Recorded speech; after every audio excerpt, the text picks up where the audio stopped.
चढ़ाते सावन मारे हिया उजारे लगबे गे। चढ़ाते सावन मारे हिया उजारे लगबे गे। चिलम गांजा मारे लगबे चिलम गांजा मारे लगलगे। बोला बोला सोमेश्वरनाथ बाबा की।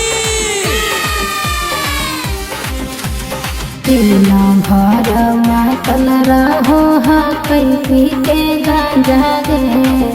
पता नहीं पिए में पहुँचे मिलो है करा मजा गे। के सखी दिलम भर मातल रहो हा कई पी के गांजा गे। पता नहीं पिए में पहुँचे मिलो है करा मजा गे। महाकाल के आरती उतारे लगलगे। चिलम गांजा मारे लगलगे।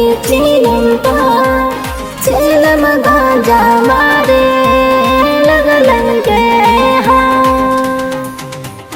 बोली बोली बाबा बैद्यनाथ की। सावन के सावन करी है हा कैया भर सावन पी के पियवा रहो हा कई मातल।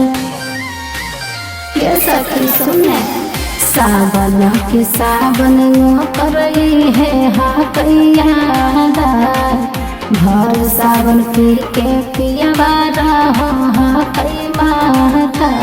24 घंटा पिए रंजन रफ्तार लगलगे।